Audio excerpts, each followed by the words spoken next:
একটা কথা আমাদের সবাইকে মনে রাখা ভীষণ জরুরি। জীবন মানেই হচ্ছে সংগ্রাম।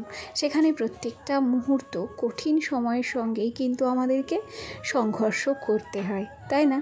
তাই জানো তো, সবসময় বিপদ থেকে উদ্ধার পেতে গেলে সবসময় যে সঙ্গের দরকার হবে কিংবা কারো সাহায্য পাবো, সেই আশা একটা সময় আমাদের ছেড়ে দিতে হবে। নিজেকে নিজে শক্ত করতে হবে, সমস্ত পরিস্থিতিতে নিজেকে মানিয়ে নিতে হবে। দাঁড়াও, আরও গল্প, আরও অনেক কথা হবে তোমাদের সঙ্গে। চলো তার আগে নিজের পরিচয়টা দিয়ে নিই। নমস্কার, কেমন আছো সবাই? আশা করছি সবাই ভালো আছো, আর আমরাও বেশ ভালো আছি। আমি রিমি। আজকে আমার আরও একটি নতুন ব্লগে তোমাদের সবাইকে অনেক অনেক স্বাগত জানাই। ঘড়ির কাঁটায় এখন বাজছে প্রায় 9টা ছেড়ে গেছে, 9:30টার কাছাকাছি। আর আজকে এখন থেকেই তোমাদেরকে সাথে নিয়ে ব্লগটি শুরু করলাম। সোনাকে তো সকালবেলায় পড়িয়ে গেছে, আর তারপরেই কি করেছি, আগে একটু ঝটপট করে বিছানাটাকে গুছিয়ে নিয়েছিলাম। তারপরেই চাদর, কম্বল, মশারি এগুলোকে ভাঁজ করে আমার শোকেসে কিন্তু সুন্দর করে গুছিয়ে রাখছি। এগুলোকে আবার দুপুরবেলা বার করব, যখন আমার ছেলে ঘুমিয়ে যাবে তখন মশারি টাঙিয়ে দিতে হবে। তবে এখন না, দুপুরবেলা ভীষণ গরম পড়ে যায়। টিনের ঘরে এত তাত, ফ্যান না চালিয়ে থাকাই যায় না। আবার সকালের দিকটাতে এতটাই ঠান্ডা পড়ে, সোয়েটার গায়ে দিতে হয়। আবার রাত্রে ঠান্ডা পড়ে, তখন আর ফ্যানের দরকার হয় না। এই আবহাওয়ার এক এক সময় চেঞ্জ হওয়া মানুষের শরীর আরও খারাপ করে দিচ্ছে। গতকালকের ব্লগে পৃথাদি তুমি কমেন্ট করেছিলে যে কলকাতায় 38 ডিগ্রি, আর আমাদের এখানে দিনের টেম্পারেচারটা কেমন তা জানি না।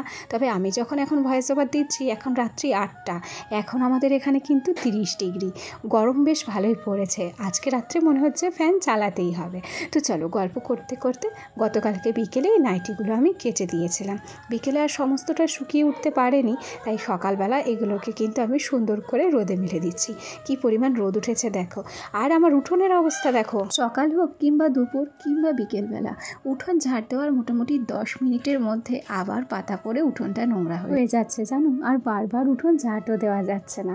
ওই যে আমার ঘরের সামনে যে গাছটা দেখছো, ওটা হচ্ছে মেহগিনি গাছ। এই মেহগিনি গাছের পাতাগুলো এখন ঝরছে, সেই জন্য না উঠোনটা ভীষণ পরিমাণে নোংরা হচ্ছে। আজকে একটা মেয়ে আমার বাড়িতে এসেছিল, একটা বয়স্ক মহিলা। তিনি আমার উঠোন দেখে বললো যে উঠোন কি তোরা ঝাড় দিস না? তখন তাকে বললাম যে এই উঠোন আর কতবার ঝাড় দেবো বলো, ঝাড় দেওয়ার সাথে সাথে সেটা আবার নোংরা হয়ে যাচ্ছে। তো যাই হোক, চলো, গাছের পাতাগুলো সমস্ত ঝরে গেলে তখন এমনি উঠোনটা আবার আগের মতো পরিষ্কার পরিচ্ছন্ন হয়েই যাবে। তো যাই হোক, তোমাদের সঙ্গে গল্প করতে করতে জামা কাপড়গুলো কিন্তু আমার মেলাও হয়ে গেছে। আর তারপর সোজা চলে এসেছি বিছানাটাকে গুছিয়ে নিতে।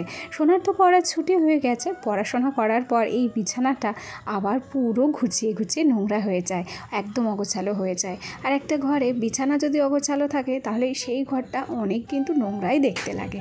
তাই যতটা সম্ভব পারি এই বিছানাটাকে একদম টান টান করে রাখার চেষ্টা করি। তো কালকে বিকেলবেলা যখন টাইম কলের জল এসেছিল, তখন কি করেছিলাম, নাইটিগুলোকে না ধুয়ে কেচে দিয়েছিলাম। কি হয় বলো তো, সবসময় কল চেপে কাজ করতে অনেক কষ্ট হয়ে যায়। তাই এখন যেহেতু গরমের সময় জল ঘাটাঘাটিতে অতটা সমস্যাও হয় না, ধোয়া কাচা করতেও অতটা সমস্যা হয় না। আর কল টিপে কী হয়, জামা কাপড় ধুতে গেলে ওই কোমরের উপর প্রেশার পড়ে। তাই ভেবেছি যে বিকেল 3টের সময় যখন জল আসবে, তখনই না নাইটিগুলোকে কেচে দেবো। যথা ভাবা তথাই কাজ, গরম জল করে সমস্ত নাইটিগুলোকে ভিজিয়ে রেখেছিলাম। তারপর যখনই টাইম কলে জল এসেছিলো, তখনই ঝটপট সেগুলোকে ধুয়ে কেচে মেলে রেখেছিলাম। তবে একটু আগে আগে যদি নাইটিগুলো মেলতে পারতাম, তাহলে নাইটিগুলো প্রায় আধ শুকনোই হয়ে যেত।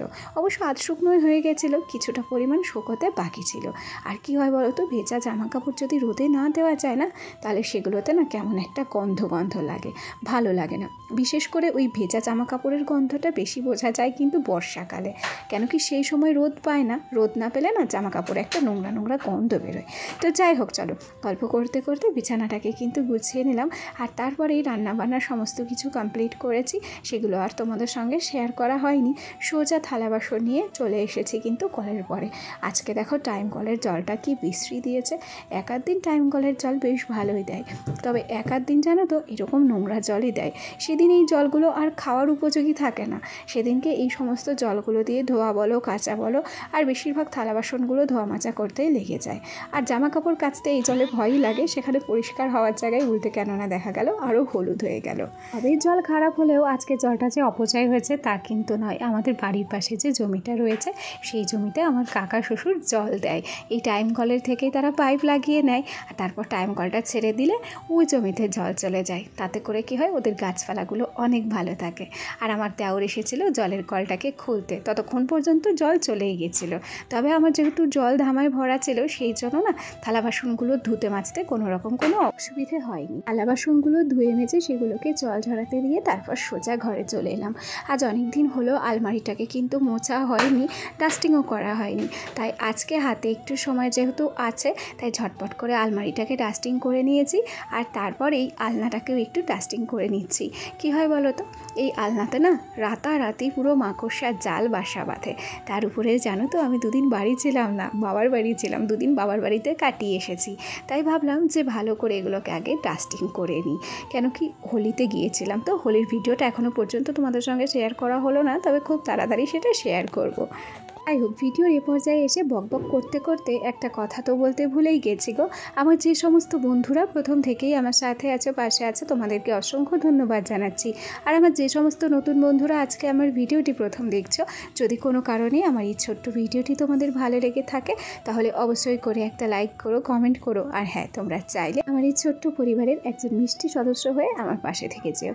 আগের দিনকে একটা দিদিভাই আমাকে কমেন্ট করেছিলে যে তুমিও আমাদের মতো ব্লগ বানাতে চাও, তবে কথাগুলো স্পিডে বলতে পারো না। কথা স্পিডে বলতে হবে না, প্রত্যেকটি মানুষের কথা বলার একটা নিজস্ব ধরন আছে। তুমি যে ধরনের কথাবার্তা বলো, ঠিক সেই ধরনের কথাবার্তাগুলোই ভয়েস ওভারের মাধ্যমে ফুটিয়ে তুলবে। তাতে করে প্রথম একটু আধটু ভয়েস ওভার দিতে হয়তো তোমার অসুবিধে হবে, তবে ধীরে ধীরে সমস্ত কিছুই তুমি শিখে যাবে। আসলে মানুষ কিন্তু অভ্যাসের দাস, সে চাইলে অনেক কিছু পারে, কি পারে না বলো, সব কিছুই পারে। চেষ্টার কোনো বিকল্প হয় না, তুমি চেষ্টা করো, অবশ্যই তুমি পারবে। মনের জোর রেখে এগিয়ে চলো। যাই হোক, আগের দিন নাজনীন ব্লগ থেকে নাজনীন দিদিভাই হয়তো কমেন্ট করেছিলে যে আমি কোথা থেকে কপিরাইট ফ্রি মিউজিক নিই, সেটা যেন অবশ্যই তোমাকে জানিয়ে দিই। দেখো, আমি দু জায়গা থেকে কপিরাইট ফ্রি মিউজিক নিই। এক হচ্ছে ইউটিউব অডিও লাইব্রেরি থেকে, যেটা তোমাকে ক্রোম ব্রাউজার থেকে ওপেন করতে হবে। আর আরেকটা আমি কপিরাইট ফ্রি মিউজিক নিয়েছিলাম ইউটিউব থেকে, যেটা ভিডমেটের মাধ্যমে ডাউনলোড করে নিয়েছিলাম। তবে এখন যেহেতু ভিডমেট নেই, তাই কোথা থেকে যে ডাউনলোড করতে হয় আমি সত্যিই জানি না। আমি জেনে অবশ্যই তোমাকে জানিয়ে দেবো দিদিভাই। এ পর্যায়ে ঘর দৌড় গুছিয়ে নিচে একটু রেডি হয়ে তারপর সোনাদেরকে নিয়ে সোজা চলে এলাম অঙ্গনওয়াড়ি সেন্টারে। পুরো উঠোনটা একদম ধনে মেলা ছিল। তোমরা যারা শহরে থাকো, ধনে গাছ হয়তো দেখোনি, ধনে গাছ দেখাতে পারলাম না, তবে আমাদের গ্রামে এই সমস্ত ধনে বলো, পেঁয়াজ বলো, রসুন বলো, অনেক চাষ হয়। সেটাই একটু তোমাদের সঙ্গে কিন্তু শেয়ার করলাম। এরপরে সোনাকে নিয়ে সোজা বাড়ি চলে এসেছিলাম, ওকে খাইয়ে দাইয়ে দিয়েছি, আর বাদ বাকি কাজগুলো এবার কমপ্লিট করে নিচ্ছি। আলনাটাকে সুন্দর করে গুছিয়ে নিলাম, আর তারপর এই যে ঘরটাকে কিন্তু আমি বেশ ভালো করে ঝাড় দিয়ে দিচ্ছি। আগের দিন আরও একটা কমেন্ট পেয়েছিলাম যে আমাকে কেউ পুজো দিতে দেখে না। এই যে দেখো, আমারও একটা ছোট্ট ঠাকুরের সিংহাসন আছে, আমিও পুজো দিই। এই যে স্নান করে ঠাকুরের ফুল তুলে নিয়ে এসেছি, যে ফুলটা তোমাদেরকে দেখাচ্ছি, এটা হচ্ছে লক্ষ্মী জবা। লক্ষ্মী জবা দিয়ে লক্ষ্মী ঠাকুরের পুজোটা দিয়ে নিয়েছি। চলো, আজকের ব্লগটি এখানেই শেষ করছি।